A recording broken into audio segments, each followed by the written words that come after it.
जंतर मंतर से सांगानेरी गेट तक ये रोड शो होगा और ये सीधी तस्वीरें आप आमेर के किले से देख रहे हैं।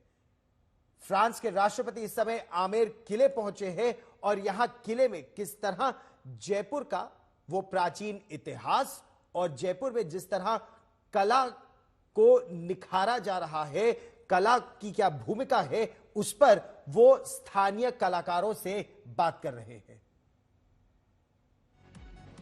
हम आपको यह भी बता दें, कई कलाकार ऐसे हैं जो और शिल्पी जो इस समय वहां जयपुर में है, जो दुनिया भर की कई भाषाएं बोलते हैं और उसमें फ्रेंच भाषा शामिल है। रूस के साथ साथ फ्रांस भारत का सबसे विश्वसनीय मित्र, स्ट्रेटेजिक पार्टनर के रूप में उभर कर सामने आया है और यह आजकल की बात नहीं है, यह एक टाइम टेस्टेड स्ट्रेटेजिक पार्टनरशिप है। यानी जब जब भारत पर कठिन समय आया तो फ्रांस भारत के साथ खड़ा था। भारत ने यह जो स्ट्रेटेजिक पार्टनरशिप है, इस समझौते के तुरंत बाद साल 1998 में ही राजस्थान के पोखरण में परमाणु हथियारों का परीक्षण किया, न्यूक्लियर टेस्ट किए। तमाम पश्चिमी देशों ने इसकी प्रतिक्रिया के रूप में भारत पर कई तरह के प्रतिबंध लगा दिए थे, यहां तक कि रूस ने भी कुछ अंकुश पश्चिमी देशों के दबाव में लगा दिया था। लेकिन फ्रांस प्रतिबंध लगाने वाले पश्चिमी देशों की श्रेणी में शामिल नहीं हुआ। फ्रांस ने कहा भारत की आवश्यकता है, भारत को जो करना है वो भारत अपने राष्ट्र हित में करेगा। यही नहीं, फ्रांस ने इन प्रतिबंधों को जल्द से जल्द हटाने के लिए भारत की ओर से किए जाने प्रयासों का लगातार समर्थन किया। यह बहुत महत्वपूर्ण बात थी। आप यह सोचिए, 1998 में परमाणु परीक्षण हुए, 1999 में कारगिल का युद्ध हुआ। ऐसे समय में इंग्लैंड और अमेरिका जैसे देशों ने रक्षा सैन्य सामान भारत को देना बंद कर दिया और इसकी वजह से भारत के चाहे लड़ाकू विमान हो या हेलीकॉप्टर हो, उनके रखरखाव में बहुत कठिनाई आई। फ्रांस ने बोला हमारे मिराज आप उड़ा रहे हैं, आपको जो स्पेस चाहिए आप हमसे लीजिए। लगातार भारत की मदद की। इसके साथ कुछ और मुल्कों ने भारत को हथियारों का निर्यात करने पर प्रतिबंध लगाना शुरू कर दिया था। इस मौके पर फ्रांस ने प्रतिबंध लगाने वाले देशों से किनारा किया और भारत की मदद की और इसी वजह से पिछले 25 वर्षों में फ्रांस भारत को चाहे मिराज लड़ाकू विमान हो या रफाल लड़ाकू विमान हो या फिर पनडुब्बियों की, स्कॉर्पियन सबमरीन की बात हो, अलग अलग तरह के रक्षा के उत्पादन, रक्षा का सामान देने में लगातार सामने रहा है। और ये तस्वीरें आप इस समय तस्वीरें देख रहे हैं किस तरह से जयपुर में गणमान्य व्यक्तियों के साथ बात कर रहे हैं फ्रांस के राष्ट्रपति इमैनुअल मैक्रोन। बहुत ही लोकप्रिय है भारत में। शरद कुमार मेरे सहयोगी जयपुर से हमारे साथ जुड़ रहे हैं, एम्बेसडर अशोक सज्जनहार भी हमारे साथ है। शरद, सबसे पहले आप ही के पास, जयपुर में भारत की जो सांस्कृतिक विरासत है वो प्रधानमंत्री नरेंद्र मोदी किस तरह से फ्रांस के राष्ट्रपति को दिखाएंगे? गौरव साहब, जैसा आप बता रहे थे कि भारत और फ्रांस की जो मैत्री है उसकी ऊंचाइयां जैसे जैसे आगे बढ़ रही है, प्रधानमंत्री नरेंद्र मोदी दुनिया को दिखाने भी चाहते हैं कि दोस्ती कितनी प्रगाढ़ है। इसी को शोकेस करने के लिए इस तरह से यहाँ पर सजाया गया है पूरे जयपुर को। इमैनुअल मैक्रोन फिलहाल अभी आमेर में जो यूनेस्को साइट है, विश्व धरोहर है, वहां पर विजिट कर रहे हैं और 5:15 पर जंतर मंतर आएंगे, जो यूनेस्को की साइट है, हेरिटेज साइट है, वहां पर वो भी विश्व धरोहर है, वहां प्रधानमंत्री नरेंद्र मोदी रिसीव करेंगे और उसके बाद इसी रास्ते से 1.76 किलोमीटर का ये रोड शो है, जाएंगे। बगल में हवा महल है, वहां पर वो चाय पियेंगे साहू चाय की दुकान पर और हैंडीक्राफ्ट के सामान खरीदेंगे और जो भीम यूपीआई पेमेंट है उसके जरिए डिजिटली पे करेंगे। तो दुनिया को दिखाना भी चाहते हैं कि भारत डिजिटल ट्रांजैक्शन में कितनी बड़ी शक्ति बन गया है। मगर जो गौरव आप बात बता रहे थे कि जयपुर को जिस तरह से चुना गया है, अगर ध्यान से देखेंगे तो राजस्थान में सबसे ज्यादा विदेशी पर्यटक कहीं आते हैं तो फ्रांस से आते हैं। 13.7% विदेशी पर्यटक फ्रांस के आते हैं। दूसरे नंबर पे 8.6 ग्रेट ब्रिटेन के हैं।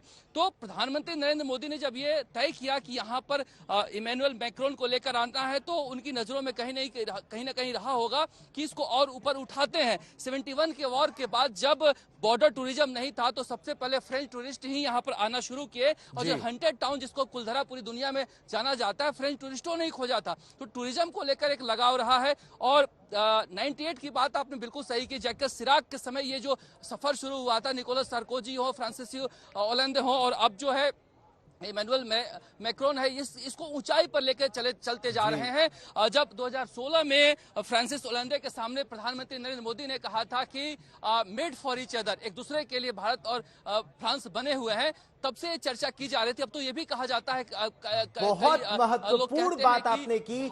देखिए, इतिहास से आप हमारे दर्शकों को लेकर आए हैं किस तरह से जाक शिराक के समय से और ओलांड के समय से और अब निकोलस सार्कोजी का वक्त तय करते करते हम इमैनुअल मैक्रोन के दौर में आए हैं। गीता मोहन मेरी सहयोगी हमारे साथ जुड़ रहे हैं, एम्बेसडर अशोक सज्जनहार हमारे साथ हैं, और भारत और फ्रांस की जो प्रगाढ़ मैत्री है इसको हम आपको और विस्तार से दिखाएंगे। लेकिन अभी आपने देखा प्रधानमंत्री नरेंद्र मोदी विदेशी मेहमान कैसे अलग अलग राज्यों में आते हैं। भारत के अहमदाबाद आते हैं, फ्रांस के राष्ट्रपति जयपुर आ रहे हैं, डोनाल्ड ट्रंप हो, बेंजामिन नेतन्याहू हो, शी जिनपिंग हो, एंटनी एल्बनीजे हो, शिंजो आबे हो, 5 राज्याध्यक्ष अहमदाबाद आए। लेकिन नरेंद्र मोदी प्रधानमंत्री भारत, उन्होंने फ्रांस जैसे करीबी दोस्त के लिए जयपुर चुना। और इसकी सबसे बड़ी वजह मेरे सहयोगी शरद बता रहे थे कि जयपुर में, राजस्थान में सबसे ज्यादा जो पर्यटक आते हैं वो फ्रांस से आते हैं।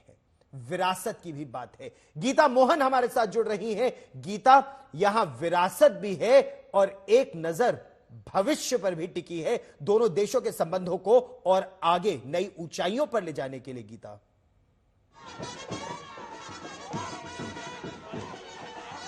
गौरव, सवाल पूरी तरीके से सुनाई नहीं पड़ा, लेकिन अगर आप यहाँ पर देखें, हम जौहरी बाजार में हैं। हम पॉलिसीज और भारत फ्रांस के रिश्तों पे बात करेंगे, लेकिन यहाँ पर जय श्री राम के चांट्स चल रहे हैं। सब यहाँ पर जो है अभी भी जो राम टेम्पल है, जो राम मंदिर है, उसके इनॉग्रेशन को ही सेलिब्रेट कर रहे हैं। ये देखिए प्रधानमंत्री नरेंद्र मोदी यहाँ पर आ रहे हैं। आप कैसे उनका स्वागत करने वाले हैं? हम लोग सभी लोग पीले वस्त्र पहनकर आए हैं और हम सभी लोग यहाँ पर रोड शो में आए हैं ताकि हम अपने प्रधानमंत्री को फ्रांस और भारत की मैत्री ताकि पूर्ण रूप से पक्का हो जाए और हम सबका देश में नाम ऊंचा रहे। जय जय मोदी। देखिए गौरव, यहाँ पर जो जश्न है वो राम मंदिर का जश्न अभी भी मना रहे हैं लोग, और कई सारे ऐसे लोग हैं जो यहाँ पर प्रधानमंत्री नरेंद्र मोदी और राष्ट्रपति मैक्रोन के स्वागत के लिए खड़े हैं, इंतजार कर रहे हैं। लेकिन ये अभी जो लोग हैं आना शुरू ही हुए हैं। ऐसे पूरा जो ये रास्ता है जौहरी बाजार का, ये पूरा भरने वाला है, और राष्ट्रपति मैक्रोन के लिए ये जो रंग है भारत के, ये जो कल्चर है भारत का, और ये जो उत्साह है, ये देखने को मिलेगा। फ्रांस और भारत के रिश्ते गौरव अटूट है। ये हमें इससे भी पता चल गया कि जब मैक्रोन को आखिर वक्त में इनविटेशन भेजा गया तो उन्होंने बड़े ही जल्द हामी भर दी, और अब यहाँ आ रहे हैं। कई सारे इम्पोर्टेंट अनाउंसमेंट्स होने वाले हैं। हालांकि कोई बायलैटरल मीटिंग नहीं है दोनों लीडर्स के बीच, लेकिन शुरुआत जयपुर से होगी और खत्म दिल्ली में जाकर होगी, जब वो चीफ गेस्ट बनकर रिपब्लिक डे परेड में शामिल होंगे। बहुत ही महत्वपूर्ण आपने बातों का जिक्र किया, और इसी को एम्बेसडर अशोक सज्जनहार के पास हम ये चलते हैं। एम्बेसडर सज्जनहार, भारत और फ्रांस की मित्रता, क्या यह माना जाए 21वीं सदी के भारत के लिए यह सबसे सशक्त साझेदारी है? जी, मैं समझता हूं, बिल्कुल आप ठीक कह रहे हैं गौरव। जो दोनों देश बिल्कुल ही ट्रस्टेड पार्टनर्स हैं, और ये जो इनकी दोनों की मित्रता है, दोनों का सहयोग है, इसको हम बिल्कुल टाइम टेस्टेड पार्टनरशिप बोल पाएंगे, क्योंकि जिस प्रकार के हमारे संबंध है, जिस प्रकार का हमारी विश्वसनीयता है पहले सोवियत संघ और अब रूस के साथ रही है, वैसी ही मैं समझता हूँ फ्रांस के साथ हो रही है। फ्रांस में अगर हम देखिए, चाहे वो न्यूक्लियर एनर्जी का क्षेत्र हो, चाहे वो सुरक्षा क्षेत्र हो, या फिर अगर हम देखें यूएन सिक्योरिटी काउंसिल में जब जब भी भारत को आवश्यकता पड़ी है, चाहे वो काउंटर टेररिज्म के, जब भी हमने देखा है चीन ने अड़ंगे लगाए हैं, जो कोई भी पाकिस्तान के जो टेररिस्ट हैं, हाफिज मसूद अजहर हो या और कोई हो, तो उनको लाने के लिए फ्रांस सबसे अग्रणी श्रेणी में खड़ा रहता है। और जो हमारी 25 साल हम अब मना रहे हैं स्ट्रेटेजिक पार्टनरशिप के, बहुत ही महत्वपूर्ण है। देखिए, छठी बार आ रहे हैं फ्रांस से वहां के राष्ट्रपति हमारे गणतंत्र दिवस में एज चीफ गेस्ट शामिल होने के लिए। ये हर एक कोई भी देश हो उसमें सबसे ज्यादा मात्रा में फ्रांस से आए हैं। और ये जो हम जानते हैं, जो जब भी भारत को जरूरत पड़ी है, फ्रांस और इस बार जैसा बिल्कुल सही कह रहे हैं कि इस बार जो गणतंत्र दिवस परेड है उसकी एक प्रमुख थीम, एक धारा नारी शक्ति है। और इसमें भाग लेने के लिए फ्रांस की सेना की फाइटर पायलट्स भी सामने आई हैं। और जो फ्रांस की कंटिंजेंट कमांडर हैं कर्नल एन-लॉर मिशेल, उनसे मैंने अब से थोड़ी देर पहले बात की, दोनों की दोस्ती पर, भारत और फ्रांस की मित्रता पर। सुनिए। First, I heard about these Indian words because I don't know many words in Indian, but Nari Shakti is a very good thematic for the parade. I would be very happy to meet them, maybe today or later on. The message I could tell, and even that's the same message I give in France, because we don't have so many women being engaged in fighter job. They have to trust themselves because they can do the job. I'm an example, but there are others. They can do the job, and it's a very, very great experience. और भारतीय वायुसेना अध्यक्ष air chief marshal V R. Chaudhari ने कहा है कि France में निर्मित जो रफाल लड़ाकू विमान है, इनके भारतीय वायुसेना के बेड़े में शामिल होने से भारत की सामरिक शक्ति बढ़ गई है। सुनिए।